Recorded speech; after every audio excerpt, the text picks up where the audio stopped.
You are now listening to News with My Fiancé with DJ Ambush and Morgan Jones.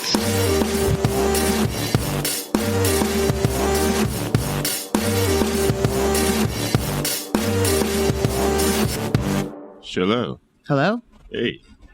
Good morning? It's a new day. Oh. It's a new day. It's a new Thursday. It's a new dawn. It's a new day. Are you feeling good? Yes. Why do you look confused? I thought you were, it was a movie quote that I was going to miss. Just a Nina Simone quote that you apparently did miss. My blackness is forever in question. Happy Thursday. Good morning.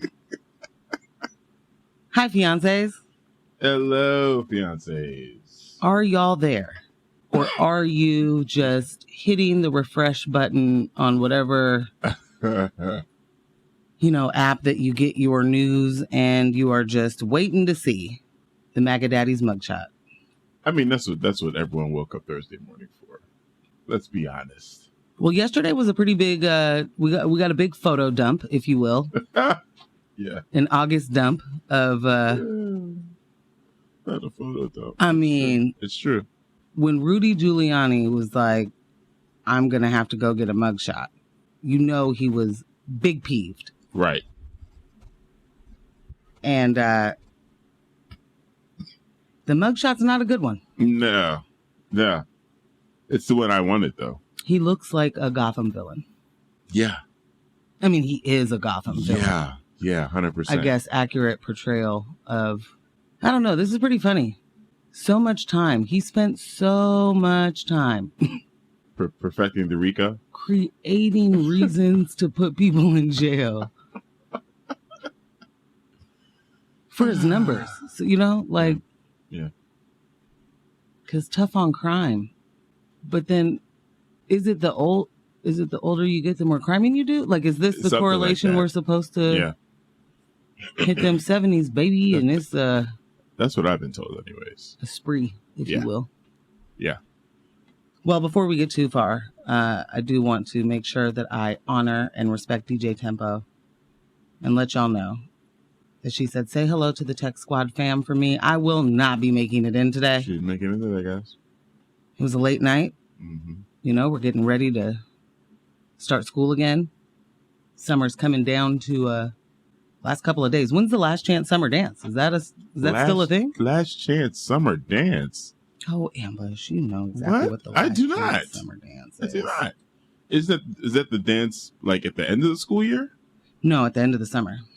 Why do you have a dance going back into school? Let's go back to the title. Last chance summer dance. Yeah, I mean, I thought it was like last chance before the summer dance. I don't know. No, it's a concert that used to happen. I don't know if it still does. At Waterfront Park. That was like a Z100, Oh, okay. Last chance summer dance, 1999 or whatever. I don't know. Me now this is now hits or whatever. What'd you say? Now what? Oh yeah, whatever this is called now. Yeah, I don't know if it still happens, but yeah, it was a thing. Nope, doesn't look like it still happens. Yeah. 2004 is looking like the last. Is that real? Yikes. Yeah, color me clueless. I had no idea what that was. Okay. We don't need to color you anything else. Sure? We heard you the first time. Okay? All right. Okay. No? I mean, this is we're coloring. Color you clueless. Yeah. I do like it. Yeah. Love some alliteration, Ambush. Yes, ma'am.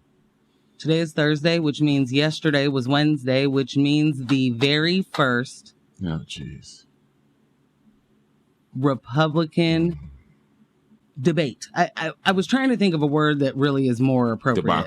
Debacle. Mm-hmm. Republican debacle. Yes. Set on stage. 8 people. 7 of whom said if Donald Trump is convicted of actual criming, they will still support that man. He will still be the nominee. Ooh. They did. They will still, you got it, baby. It's so interesting how they could boldly say that, right? Almost unanimously. So close. Yeah. Supporting him, though, at least the way I look at it, is definitely not supporting yourself. Yeah, I kind of think it's counterintuitive there. Yeah. It's an interesting thing to see. Like, I feel like Ron DeSantis is burning out. And I think that I previously said I wasn't sure what was going to, what's going to happen. None of us are sure. Right. But when the people that are running for president, number one, why did they ask them that? That to me seems like a very... You feel like it was a setup or? Yeah, absolutely. You're asking the people that are actively running against him, and he's already like standing on the fact that not a single one of them is polling even close to him. Right. While he is in the middle of... He's embroiled in scandal. I think that alone is reason enough for them to ask. You know what I'm saying? Because it's less about, in this particular situation, for me anyways, it's less about, will you support this guy who's been talking trash about you, who's your obvious opponent, versus will you support this person who is indicted, has mad cases, got hit with the RICO, is that who you're going to support? Yeah, I feel like if the question were posed that way, maybe I would feel like it was a genuine question to get to the bottom of things. Mm-hmm. Let's get after it. Yeah. But instead it was like, hey, y'all, Trump go down. What you gonna do? And they was like, support him, definitely, all the way. And I will absolutely still vote for that man. So, I don't know. Phenomenal. I needed like an echo button. Phenomenal. What I'd like to know, Fiancé, is if you have this information, do you know when they started calling Vivek Ramaswamy Barack Obama 2.0? Right. Because I saw the clip of Chris Christie giving bars last night. Off top. Just a Barmageddon, if you will. Just a complete and total obliteration of his foes. Man said, Mans is over here sounding like Chat GPT. Yo! Bong bong. Bang. Bang. Listen. Time. You couldn't tell Chris Christie nothing. You really couldn't. So I thought, not Barack Obama, not you're the... Also, what did he say? It was, and I fear he's the same kind of amateur or something like that. Yeah. Chris Christie was there to remind everybody, I will close a bridge on you. I will do the things. Know that. He came out swinging. I don't know if it went anywhere because I that's the only part I saw. Yeah. Are you gonna watch the whole thing? You're gonna just put it on while you're doing stuff? Yeah, I'm actually probably not gonna do that. Only because they don't care enough about their own debate. I don't have to know every single thing that Mike Pence lied about yesterday. Oh my God. I do wonder though, like, does Nikki Haley, when she gets done, is she like nailed it to the wall? Every time. Every single time she feels that way. What did you color me confused? Yeah, man. You know who else should be colored confused? Larry Elder. I bet you didn't see that coming, Larry. They were like, no. It's quite all right, Larry. You sit this one out and out and out. Well, out. you gotta be able to get a lawsuit in, in campaign season. And Larry Elder knows he won't be anybody's actual political competition. Yeah. You know what's really like? I do want to see the alternate universe where what happened to Trump happens to Larry Elder, and I only want to experience it in an alternate universe when I can peer into where it's like, holy crap, we won. I gotta appoint people. I gotta staff. I gotta put together a staff. Oh, sheesh. Was just trying to get a new reality TV show out of this. Okay, I guess you are gonna run HUD for me. Who? You know, stuff like that. Doesn't Larry Elder not believe in like systemic racism? Yeah. But then it says it's holding black people back? Or no. I take it back. Take it back. Hit the dump button. I am curious. I take it back. He said it isn't holding black people back because, right, you know? Oh, yeah, he's a bootstrapper. I wonder what happened to him not getting on the ballot or on the debate stage when he says that he did everything that he was supposed to do. Well, it's definitely not because he's black, because Tim Scott's was there. So they don't have a problem with black people. They have a problem with me. I'm taking it personal as Larry Elder. I mean, but finding out you didn't qualify is not a thing that should happen in right now. But I thought he did qualify, and they were just like, no. That's what I'm saying. That's what how he presented it. But then, if you didn't qualify, then you just didn't. What are we even talking about? I'm gonna sue them for. Oh, it's a stolen qualification, baby. Oh, I should have known. Yeah. Qualification was stolen. Elder admitted in a Fox News interview on August 18th that he was still 2,000 unique donors shy of the debate's 40,000 minimum to qualify, a threshold he insisted he had met as of August 21st. Elder had also reportedly not met the RNC's polling requirement of at least 1% in 3 qualifying state and national polls. I wonder how you sue for not qualifying. Like, there's not going to be like a trans person they can blame on this. No, that sounds like a boy bye to me. This is definitely a boy bye. Yeah. Boy, stop. Boy, go somewhere. Stop right now. Go somewhere. Okay, so Tech Squad fam, holla at us. Are you here? Is it the morning? Are you with us? I didn't mean to ask, is it the morning? It's obviously, very obviously the morning. Oh, yeah. And I'm having a hard one. I got to wake it up. First text says, in a contest to see who will finish in second place, all you end up with is a big pile of, quote, number 2. Nice. Very true. Ambush, what are we going to talk about today? There's a few things. We got a full docket. Yeah, we do. I can jump right in. Okay. Billionaire-backed landlords are lobbying for the Supreme Court to take up their rent control reversal case because in a national housing crisis, that is exactly how resources should be used to protect investments for the passive income kings and queens out there.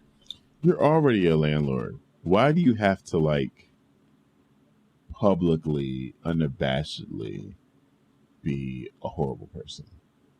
Well, they're not, because they're just, bootstrapping it.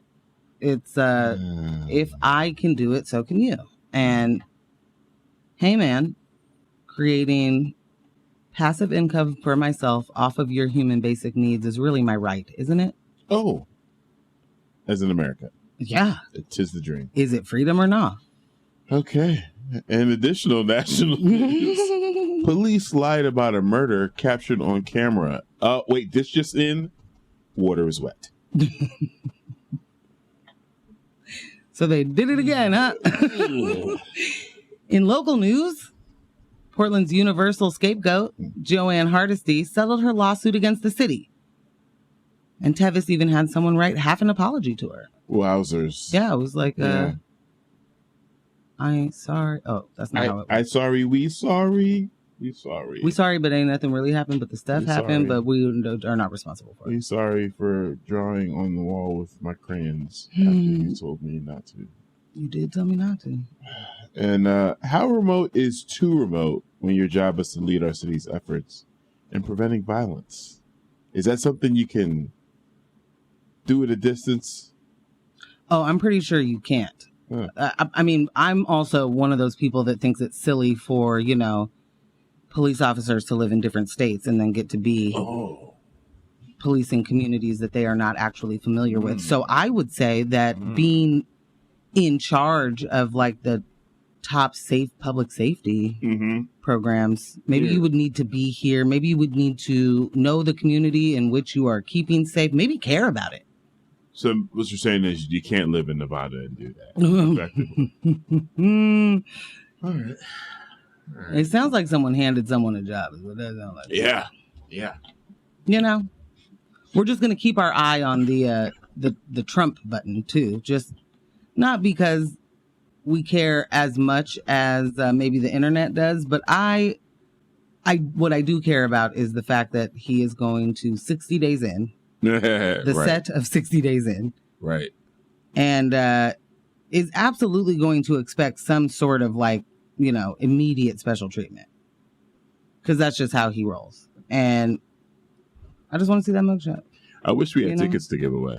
Because I would be like, the first person to text in a picture of the mugshot gets tickets to blah, blah, blah. Yeah. We don't have any tickets to blah, blah, blah. We have no giveaway. Oh. You could still text it in if you want. Yeah. Trying to see that, John. Yeah, I'm down. I'm down to clown. It's going to be a lot. Yeah. Ron DeSantis, before we move all the way forward.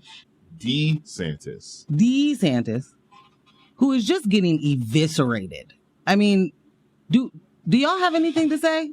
Are there any thoughts and prayers or thoughts and chairs or right. One in the thought, two in the prayers? What? Right.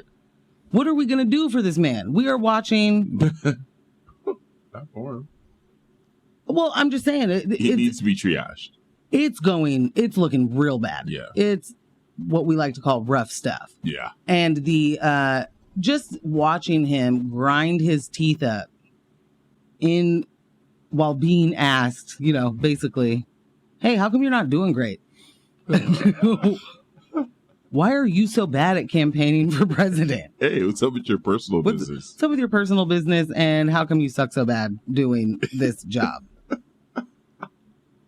Watching him grind his teeth up, this is not the first time. That leathery smile of his. But it's like, can we just be... Are you just hitting the bag as soon as the camera's off? I know we've all seen what that jaw is. You're not tell me that's stress. I don't believe you. It's going to come out after he drops out. That's a narcotic. That there is a narcotic. That is called an upper. Dude, you are doing the cocaine. It's going to come out. I'm telling you, it's going to come out either after he drops out or close to, or maybe the cause of him dropping out, that someone on his staff is going to leak it.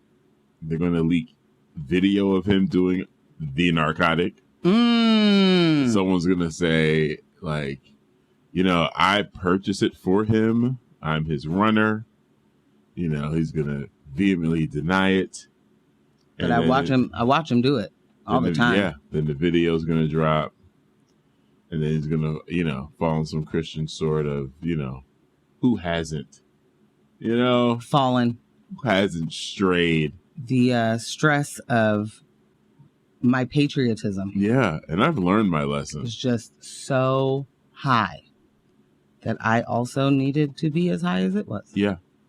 Mm-hmm. So let's both go on this journey together. No. Leading America. No? I don't like it. I feel like it's where it's going to go. Well, in honor it writes itself. In honor of Ron DeSantis, I hope that I gave Ambush a couple of options as we were winding down for the middle of the morning.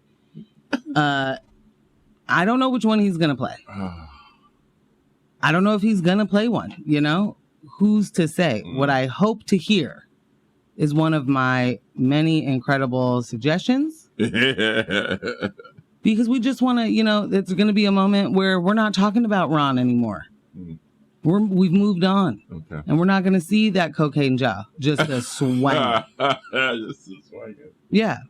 So, I Activating. handle that scandal, Ambush. All right. We're going to hop into the music break. And then we'll be back shortly. Well, I'm not 100% sure where we want to start. The Lord's Landing. Huh? The land's lording.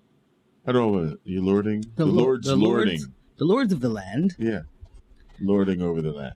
Well, I don't know if you know this, Ambush, but we have a couple of, phrases that we say at the end of the show. Mm-hmm. One of which is people over profits. Yes. Because sometimes it goes profits over people. Most of the time. A lot of the time. And that can't work. We're living in the proof of it not working. But let me tell you about the profits over people. What I like. In a significant development in the ongoing national housing crisis, 2 landlord lobbying groups are petitioning the Supreme Court to overturn New York City's rent stabilization law. The law, which has been in place since 1969, limits annual rent increases for over 1 million units in the city, making up almost half of all the rentals. The group's legal challenge could potentially open the door to further challenges against rent control across the country. The petitioners, the Rent Stabilization Association, come on, and the Community Housing Improvement Program have brought the case arguing that the rent stabilization law infringes upon landlords' property rights and violates the Fifth Amendment's takings clause. Wait a minute. CHIP? Yeah. CHIP is like an acronym for like children's benefits. Yeah.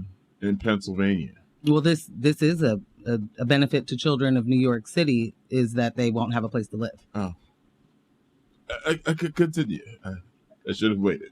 Yeah, unintended benefit. I don't even think they, want to help, but...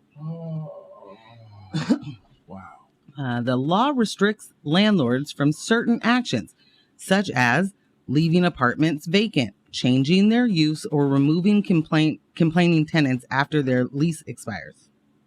The petitioners contend that these restrictions prevent landlords from fully exercising control over their properties. Come on. If the Supreme Court were to rule in favor of overturning the rent stabilization law, it could have far-reaching implications. Legal challenges could be brought against other rent control laws around the country. For instance, in 2024, Californians will vote on a measure to repeal the state's ban on rent control. The court's decision could reshape housing policies nationwide. The petition has gained attention not only for its legal implications, but also for the groups and individuals involved, Ambush. It is worth noting that the petitioners have received support from individuals with close ties to Supreme Court Thomas Justices.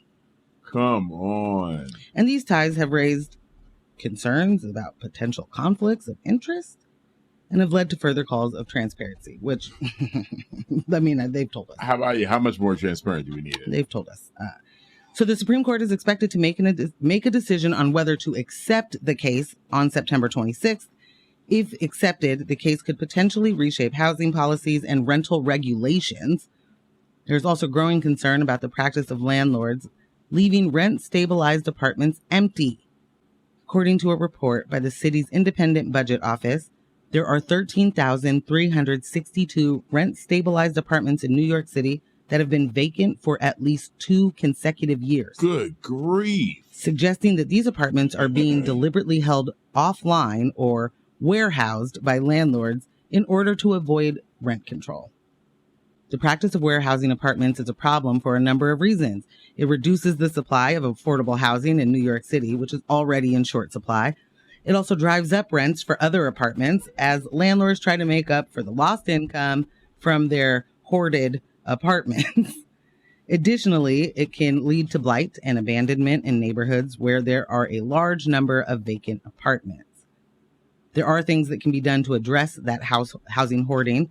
One option is to increase the penalties for landlords who are caught doing this. Another is to make it easier for tenants to sue landlords who are warehousing apartments. Or the city could offer financial incentives to landlords who rent out their rent-stabilized apartments. Ambush, I'm going to say this. One thing for certain, creating housing instability for profit, abandoning vacant properties while complaining about homeless people is some extra nasty work. Yo. Extra nasty work. In what regard? This is laying at Eric Adams' feet right now. Like, he is constantly in the news talking about the immigration issue that he's experiencing. And that dang Greg Abbott just keeps on sending people. Right. And he needs a federal assistance, needs a federal response. Quick, fast. You know? And here you are, you got landlords hoarding, warehousing apartments. I mean, I don't even like the term warehousing. I understand why we're using that. Right. This is hoarding. That is, and in what? Protest? Protest that you can't get triple what the spot is worth, quadruple what the spot is worth. So you'd rather just take the L? I'll take no money if I can't get more money. Right. Like, I don't understand.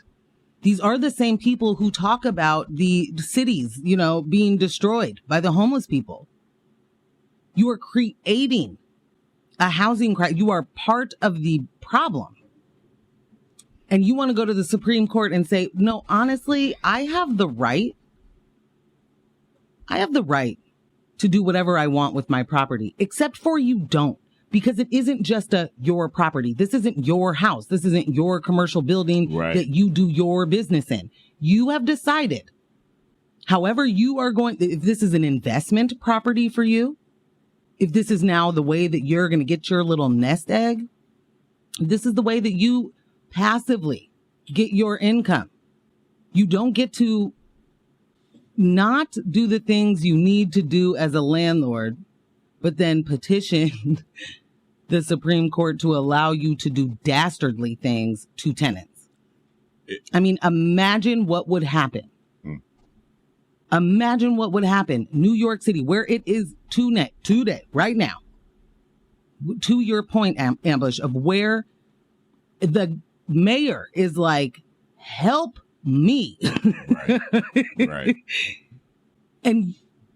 And we'll just, those 13,362 apartments are potentially, quadruple in price. Moving people where? Like, I just do not understand the idea of I'm going to own buildings in order to ruin lives. Yeah. We got a text. Good morning. We're out here hearing you. Thank you. Good morning. And then more recently, same person, suggestion, vacancy tax. Yeah. Yes. Absolutely. They'll find a way to avoid it, but yeah. But yeah, the idea that we need to incentivize the people who are already making profit. Like, somebody explain it to me. So you buy a building that you know is rent stabilized because it's not a surprise. Right. This has been in. There's absolutely 1969. Yeah, there's absolutely no way that you're buying this building unawares that the rent here cannot increase so much so fast that you drive people out and you leave them homeless. This is real basic. Like, so the amount of greed, the sheer greed. Yeah. And the audacity for you to be like, how dare you get in the way of my greed? How dare you get in the way of my profits? I see them. I watched an online, tutorial or what do they call them? A course? Webinar. A webinar that taught me how to make all my money this way. And you're in the way of it. The unmitigated gall for you to talk about going to the Supreme Court. There's something in this, amount of hubris that reminds me so much of what we're seeing from the movie studios. like, I'll rather not make money at all. I'd rather bring everything. We'll to starve you out. Yeah, screeching halt. Because I ain't bending. I mean, I will not fold, and by fold I mean I will not pay you what you are worth, and I will not allow you to have housing that you can afford. Like, I remember this popping up the first time for me, this whole dynamic, when it was here in Portland during the pandemic, when landlords had funds that they could tap into to cover for their tenants that were out of work. Right. And the landlord's like, no, we don't want that. We want our full rent. We don't want this portion. No, I'd rather not. I'll just not get it. Also, but do run it to me, because those landlords did not actually turn anything down. Those landlords actually took that subsidization. Is that how you say that? Subsidization. Mm-hmm. Took that money, then complained about those tenants who could not pay, complained about the stopgaps that were put in place to help mitigate a housing crisis on top of a housing crisis. However, much like many of the things that are working in this country, we couldn't do that for too long. No. Because somebody might actually prosper. Somebody might actually be able to live without having to sell a finger. So that's not going to work. We're going to have to get all of that back in blood. So now let's just pretend like none of that happened. Let's pretend that there was no quarantine. Let's pretend that there was no swaths of people being laid off. Right. There were no adverse conditions. Nobody was getting so sick that they died. Nobody was dealing with the fact that their friends and family were dying. Not a thing. You don't need anything else. Because everybody came out of this just fine. Look, I'm still here. And I can't believe that you want to start talking about COVID now, 1984. I'm not doing it again. We will continue every single one of these cycles. Yep. The fact that it's 2023 and we're talking about rent stabilization in one way too expensive to live place, and the fact that there's a ban on rent stabilization in California, who did that make sense to? Who was that for? Certainly not the majority of the population of that state in any one of its millions of cities. Right. Like, it doesn't make, it's very much where my brain broke when you're in elementary school learning about slavery. And it's like, wait, but so why would they be beating the people that do the job for, like, right.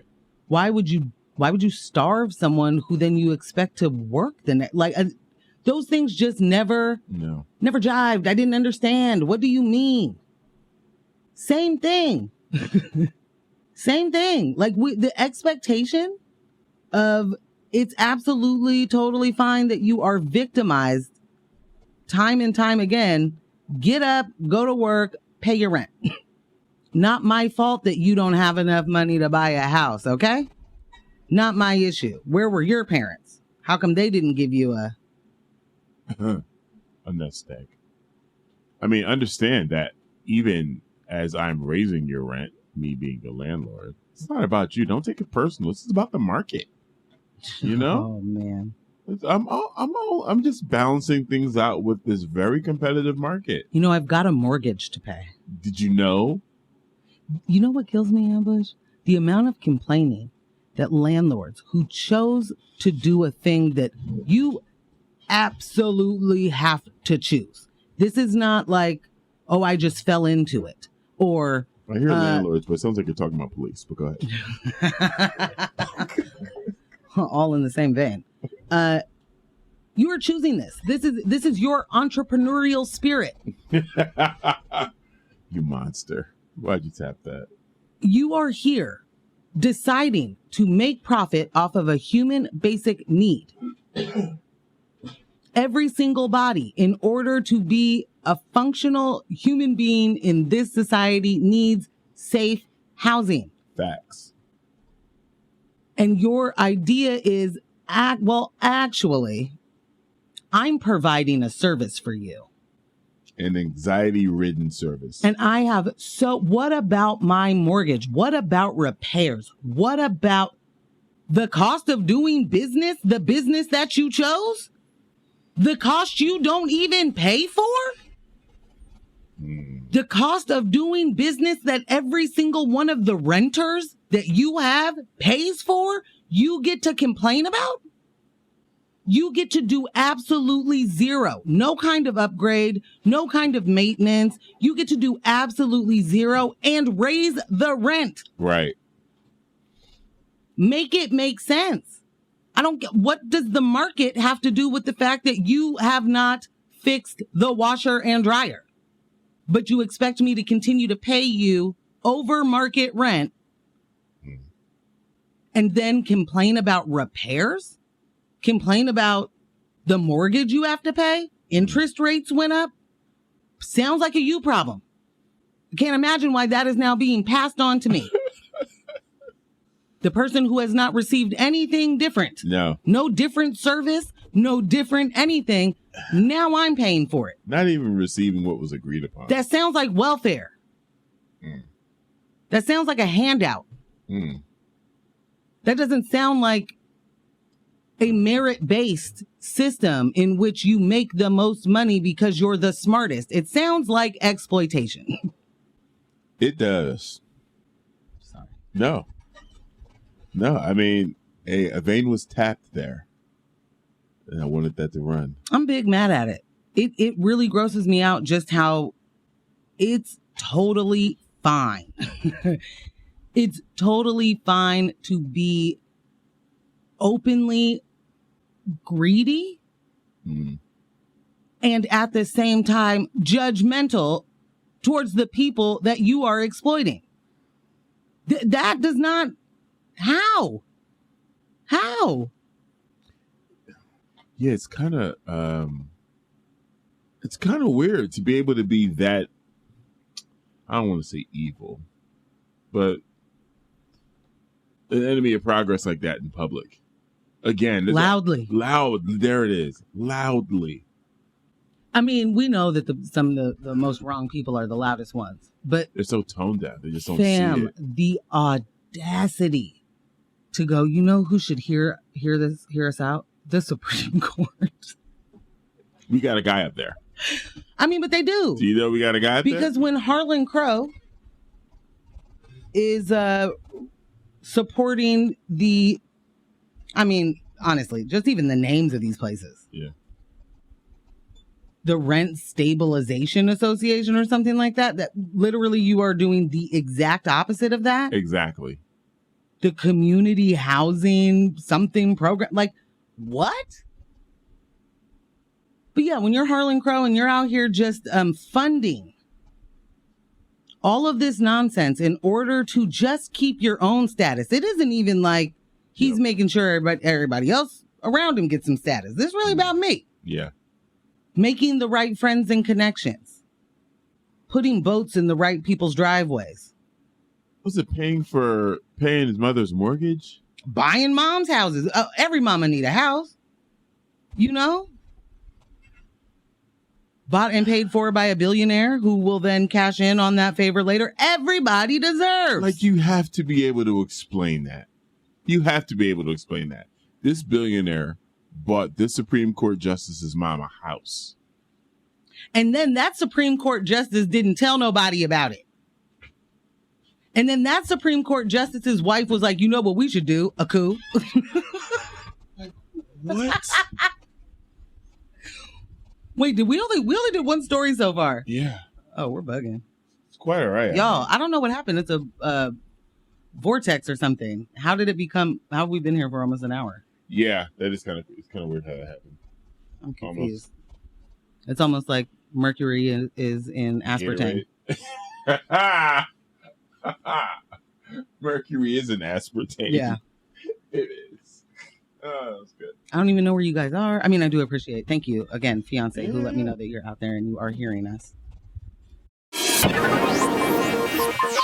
In more national news, a man lost his life at the hands of a Philadelphia police officer, and the department lied about it. Gasp. Shock. Awe. The Philadelphia Police Department announced the firing of a police officer involved in the fatal shooting of a man sitting in a car. Philadelphia police officer Mark Dial, a 5-year veteran, has been under scrutiny since the deadly shooting of Eddie Jose Arizari. Now I remember, Arizari, on August 14th. The incident sparked outrage, particularly after security video emerged contradicting the initial police account. The video released by Shaka Johnson, an attorney for Arizari's family, shows a police vehicle pulling up next to Arizari's car. Within seconds, officers are seen yelling, "Show me your hands," before one officer opens fire multiple times at the vehicle. Arizari is then pulled out of the car. He was later pronounced dead at a hospital. His family and their attorney maintained that his erratic driving should not have resulted in a fatal encounter with the police.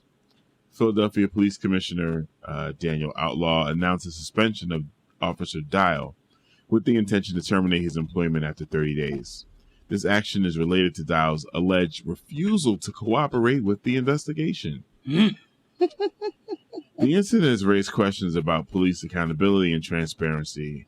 Arizari's family has demanded access to the body camera footage, but the release of the video remains pending, subject to the decision of the district attorney's office.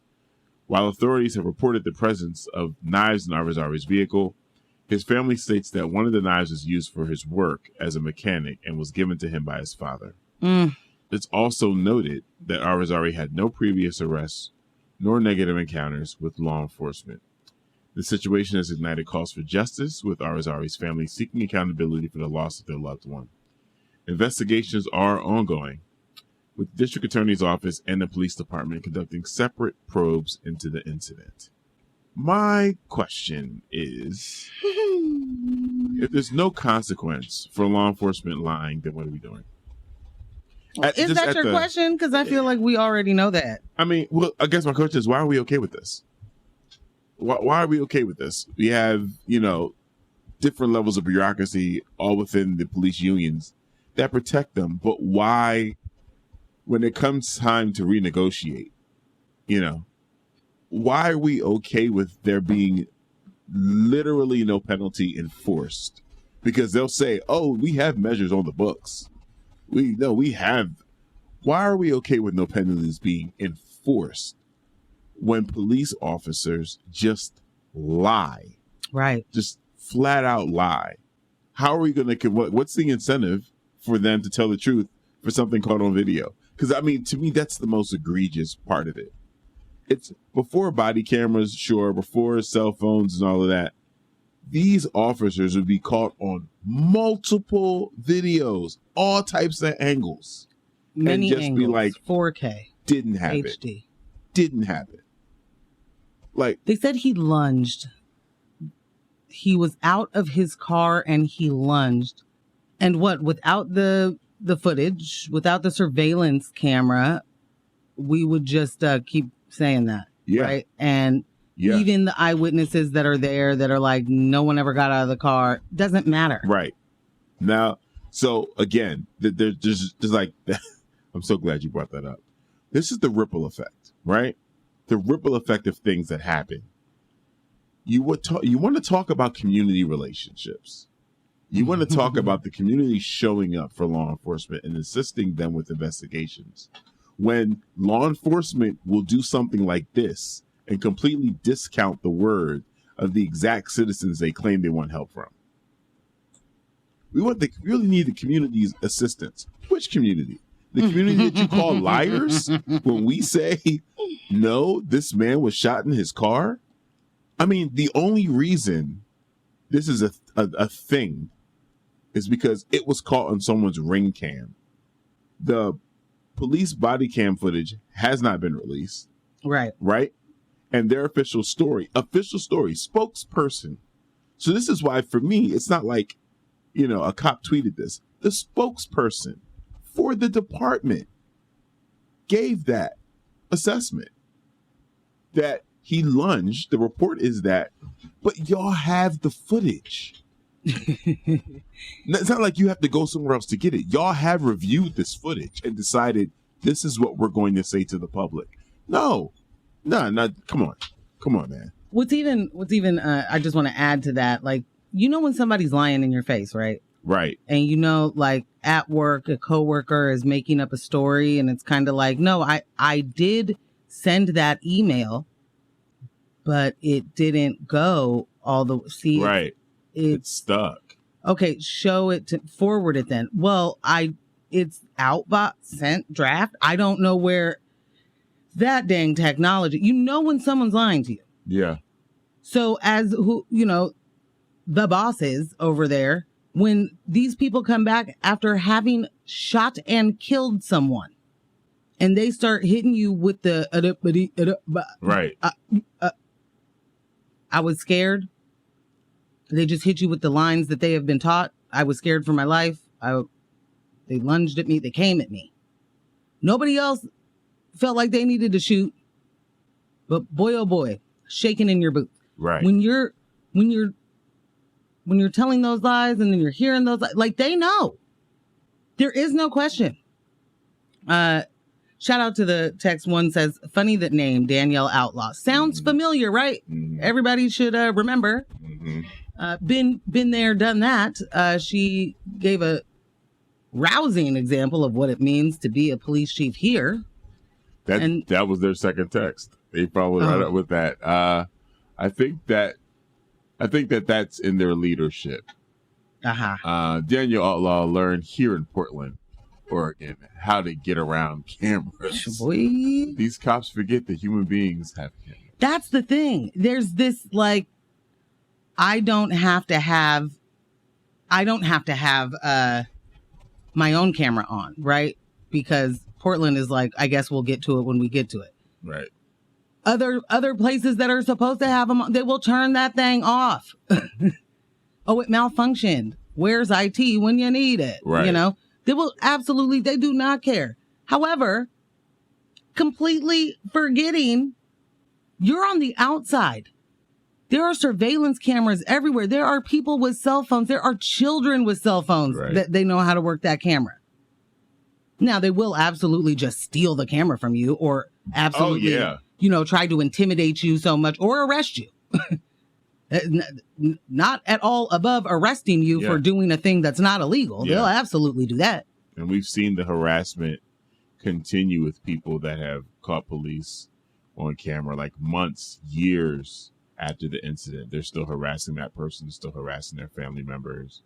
It's just, it's absolutely ridiculous. And in this situation where that was the official report from the police department, and now we're going to fire the one person, the murderer, sure. But this is a system. This isn't the lone wolf. This isn't the bad apple. This is a system. There are many people that had to sign off. You know what I'm saying? That there's levels to this. Someone reviewed it. Persons reviewed the video and decided this is what the statement's going to be. Who are all of the people in the chain of those events? Because that's always it for me. That's always it for me. Let's talk about the system. Who are the people that have made these egregious decisions? Bring them to light and let's have that conversation. Why did you think that was the route to go? Because we didn't think the video would get out. Okay. All right. Okay. It did. But in the interest of trust, in the interest of justice and whatever else you guys are supposed to be doing in that building, whatever the purpose of that badge is, how do you think how does this work? Why is it more important? Why is it more important that police get to move with impunity? Well, because one day they're going to need to protect my property. And I need them to be able to do whatever they need to do that. In order to accomplish that goal. Yeah. Yeah. Why is it more important that they get to operate, again, in the profession that allows you to extinguish human life? They get to operate with the least amount of consequences. I could not lie this much on any job. Right?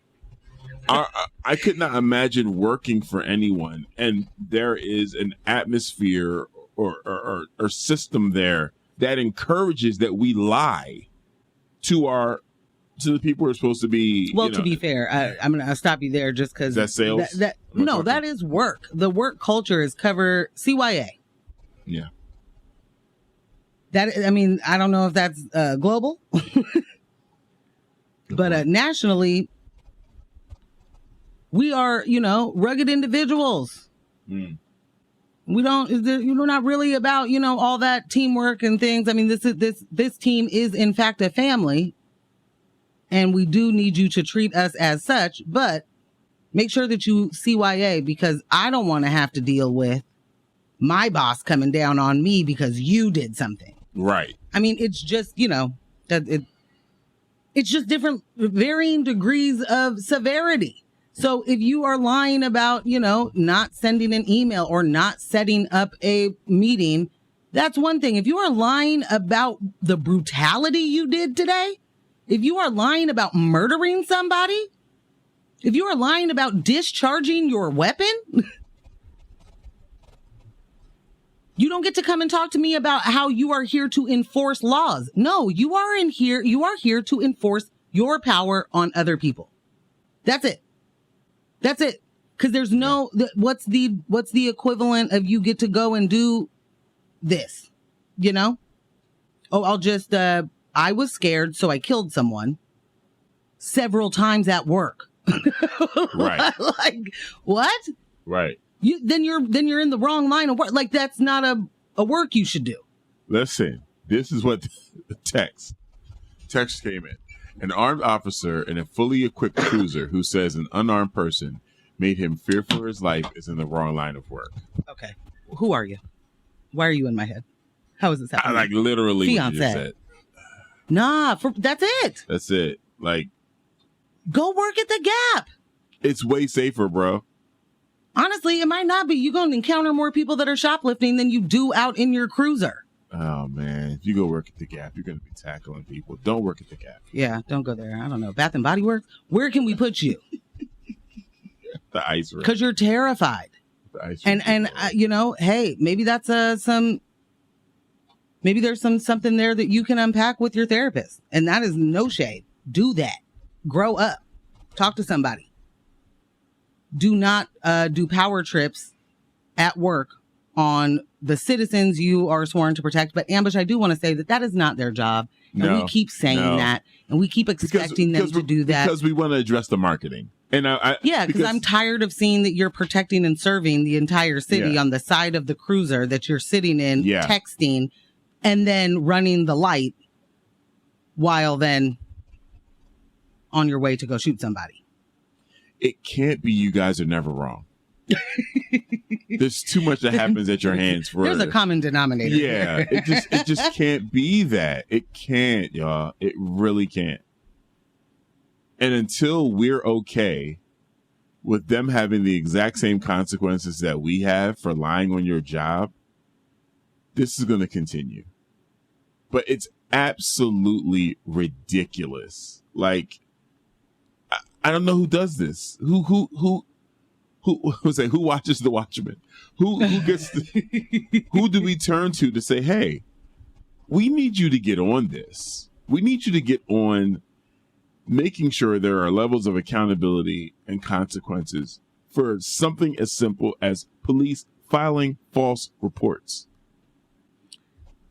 Well, I mean, if that ain't the best segue into absolutely nothing, Ambush, there's nothing we can do. Who are the people that are going to do it? Definitely not the police chiefs out there. Certainly not Danielle Outlaw. Certainly not Chuck Lavelle. Not the ones that we've been privy to. No. No matter how many times they go to a new city, it's amazing how it's as if those skills do not transfer. We just stay the same. We are just real stagnant. The right skills have. Well, okay. Point made. got a couple more texts. Fiancé, it's not fear and scared. It's self-gratification hidden behind qualified immunity. Okay, where are the reggae horns? Yeah. Yeah, you're right. Yeah. Absolutely right. I say fear because that's what they tell us, and it's also what we see them shaking in their boots every time they are like, but I hear you. You're absolutely right. Yeah. I just want to make sure that we get to yes. Because yes. who do we turn yes. to when the police lie? I don't know, Ambush. Because here in our very own little, quaint, sleepy, not so big, not so small city. This is the one, y'all. What do they call it? It's a big little town. I don't. Yeah. Are you trying it in a small town? Right. Is that what's happening? Yeah. Try that. This is a story ongoing, has been happening, and also we have continuously talked about the rampant anti-blackness of Portland altogether, but then certainly elected officials and police. Facts. So, as you know, the very first and only so far Black woman to be elected to the Portland City Council, which was elected in 2019. Yeah. Was, I don't know, how do we call it? Railroaded? Framed? Kneecapped? Former Commissioner Hardesty handled the city very gently. And maybe the taxpayers should be thanking her instead of calling for her head and saying that she is still the cause of everything that has happened here. An apology letter to former Portland Commissioner Ann Hardesty was issued earlier this week by Mayor Ted Wheeler on behalf of the city of Portland as part of a legal settlement with Hardesty.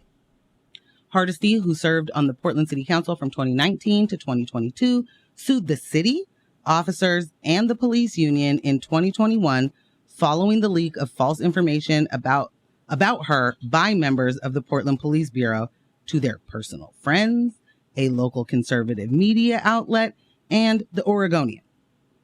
Police, including the head of the police union, Brian Hunziker, alleged Hardesty was the driver in a hit and run in March 2021. After a caller told 911 dispatchers she was rear-ended by Hardesty. The false information was then circulated by police and dispatchers of the Bureau of Emergency Communications in violation of city and state laws. Hunziker was terminated for his role in spreading the false claims to the media, but later reinstated after a state labor arbitrator strayed from the other three investigations findings and determined though his actions were terrible, he shouldn't have been fired because his motives were unclear. And also, when you're the police union head, it's different than when you're an officer. Hardesty alleged the leaks portrayed her in a false light that were racially motivated. Her lawsuit also asserted police sought to retaliate against her for her vocal criticisms of police at the time, or policing at the time, causing damage to her reputation and future economic status. Hardesty sought a total of $5 million, $3 million from the Portland Police Association and $1 million each from individual officers Brian Hunziker and Carrie Ottoman. A third officer was involved in the leak but not named in the lawsuit. Ann Hardesty sued the city for $1. The internal investigation into the incident, which confirmed officer and PPA president at the time, Hunziker released the false information in retaliation to allegations Hardesty made about police officers setting fires during the 2020 Portland protests. Hardesty later apologized for those remarks. On Monday, the court received notice that Hardesty had accepted a settlement offer from the city that included $5,000, reasonable attorney fees, and a signed statement by Wheeler acknowledging the harm done and apologizing on behalf of the city. The city noted that its settlement offer is not an admission of liability. Wheeler's statement reads in full, quote, Portland Police Bureau employees acted outside the course and scope. I'm sorry, this is not the full. I didn't mean to say in full, but this is a quote. Portland Police Bureau employees acted outside the course and scope of their employment, leaked confidential information about Commissioner Hardesty. The leaks negatively impacted Commissioner Hardesty's public image and undermined her efforts to bring about police transformation and reform. The city does not condone these actions. On behalf of the city, I apologize for the conduct. The former commissioner's lawsuit against the PPA, Hunziker, and Ottoman remain active. Get that going right. Ambush? There's not a lot of time. But the amount of people that I saw, and well, you know, the internet's the internet, and I say this every week. There is a portion of people that are very loud with opinions that are very wrong. Mm-hmm. And those definitely make it into, you know, my timeline frequently because the algorithm knows I love a hate tweet, I guess. She sued the city for $1, which is literally protecting the taxpayers of this city. Right. She's going after the actual wrongdoers, not just, you know, scapegoating, not allowing them to just like go on about their business and make the city pay for it, which is exactly what the police do when they kill somebody, when they brutalize somebody. They make us pay for it. That's another thing that I can't understand. Y'all want to give them the power to do it and then the power to make you pay for it. Right. Charge us with it. Woo. Give us the bill. Woo. Are you kidding me? So number one, off top, I don't care if you like Ann Hardesty or not. Did she just help you by not getting a whole bunch of money from the city? Yeah. You are not paying for the mistakes of Ted Wheeler's police bureau. So thank you. You know what's super ugly about this? For me, it'd be really easy to sit across from someone who sees Ann Hardesty as the villain, right? And I'll ask a simple question. Were this you, how would you feel? Could you can't even put yourself in her shoes. Nothing about her is relatable to you, this black woman. At all. Nothing. Have you never been so passionate about something that is not for yourself that you go and fight for other people? Right. And I don't mean the moment that you guys have decided that we will, you know, stop the jab or keep the masks off your kids. I mean, actually trying to keep people safe. Yeah. Because I think that might be part of the disconnect. The choice that you're making for it to be okay that a police officer lies on you, get you involved in a crime. It's fine for that black woman.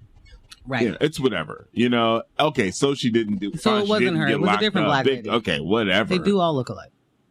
You'd be okay with that for you? You wouldn't be trying to sue the city, the county, the state, everybody for everything? You wouldn't, I mean, also on the other end of that, it's okay that when the police get sued, we pay, like, I don't none of it makes so many sense. different places they disconnect. Yeah, you're never going to make this make sense. You cannot, as they say, square this circle. Can't. The police are so fragile that one little teeny tiny black lady saying the police should be defunded and getting folks in the crowd of a protest that's happening because the police brutalize citizens and are able to kill them in front of cameras and then still say, not my fault. You don't want the accountability.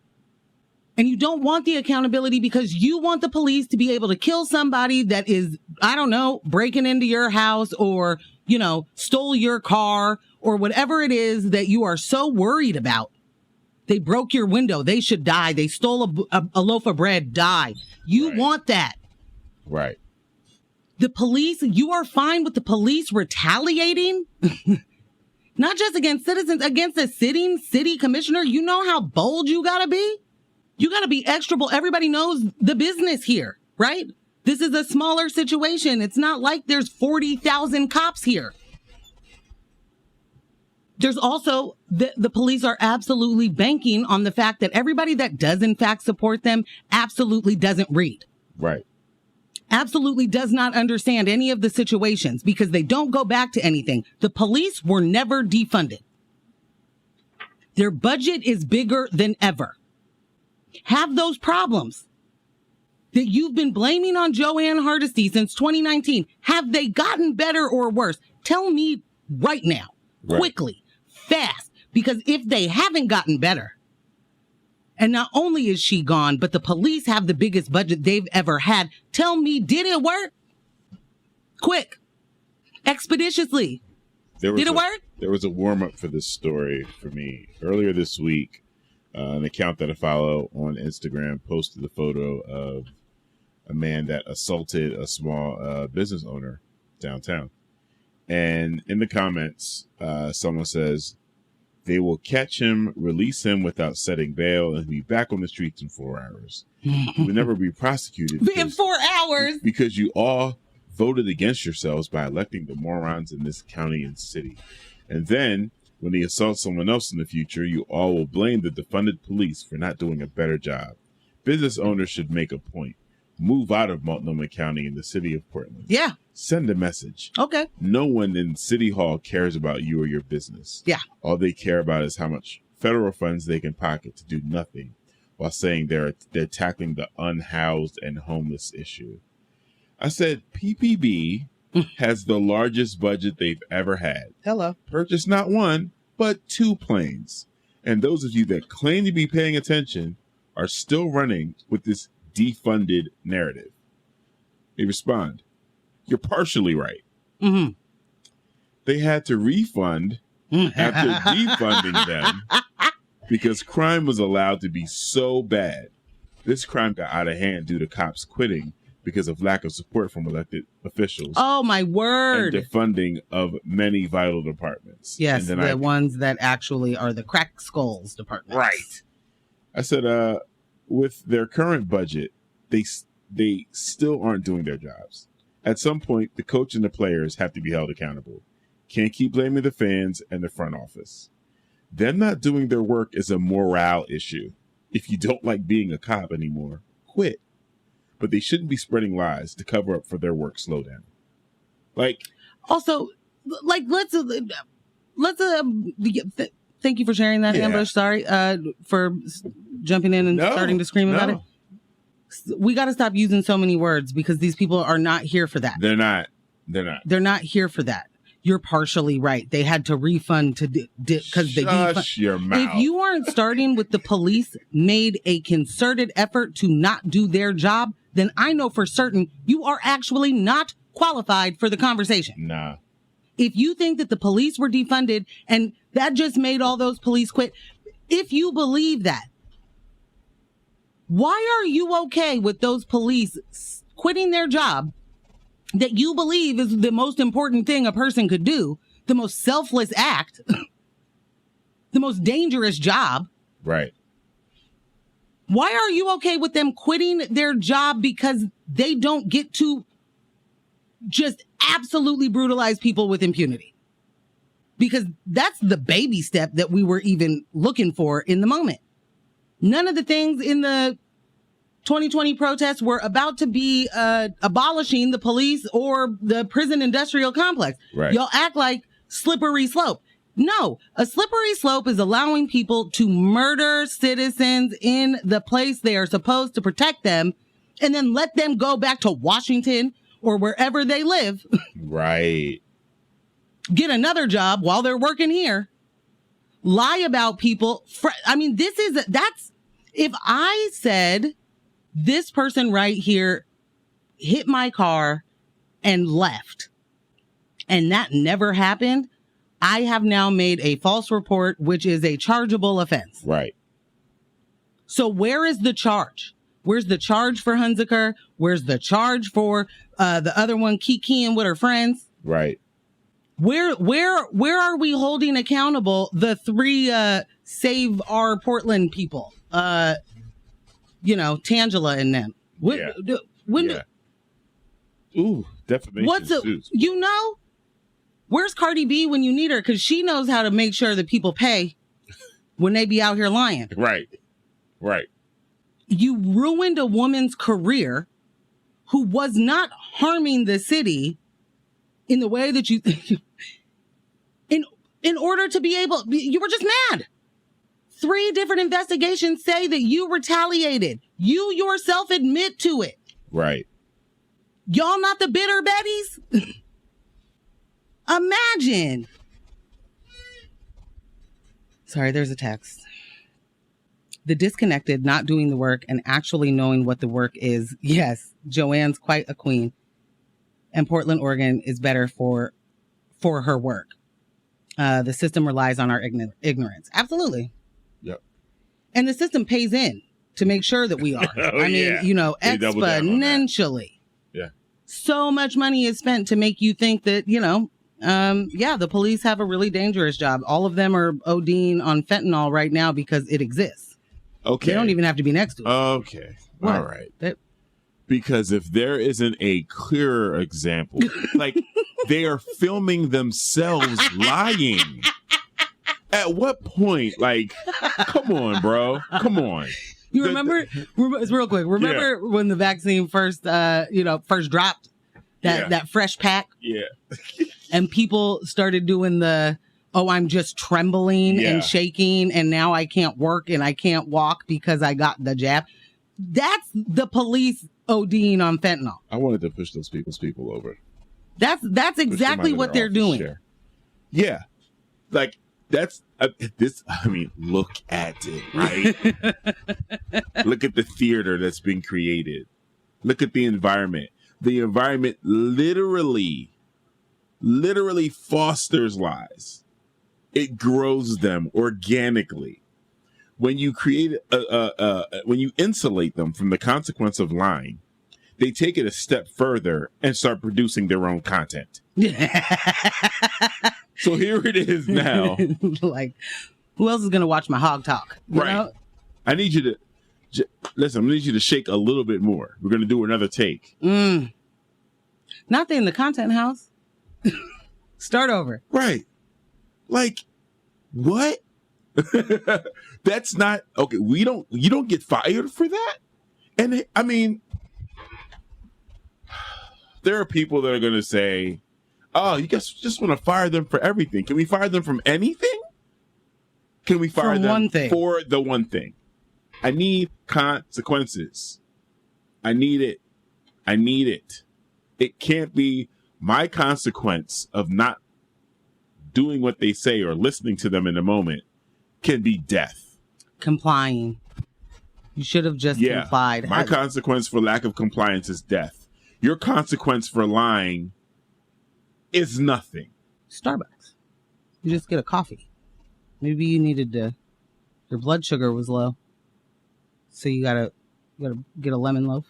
Oh. Maybe the lies stop when you get a lemon loaf. Oh, maybe. That might be it. Give them some lemon loaves. I don't know. I'm exhausted with the fact that this ain't been different. It's not different. And somehow it is very much the same, but also nobody's heard of it before, or they don't understand, or they can't understand why anybody would look to the past to put it to the present. What's different, babe? When the police can actually kill you and go home and eat dinner, what changed? Tell me. We got a couple of texts, but we don't have time to read them all. Yeah. Falling deeper in love with y'all this morning. Ew. It's Thursday love. Thank you, fiancés. Thank all of you for joining the conversation. Hey, man. This is my fiance. Brought to you by Morgan Jones and DJ Ambush and our podcast editor, Kyle G. I'll be like Kyle G with the G's. Big Bank Kyle G. Oh, I like it. Big Bang do take Little Bang. That's what I say every week. Please, do not let the individual distract you from the system, from the systems. Poverty is a policy choice. People over profits. Power to the people. None of us are free until we are all free. Thank you so much for listening. Stay tuned for Tom Hartman. Bye.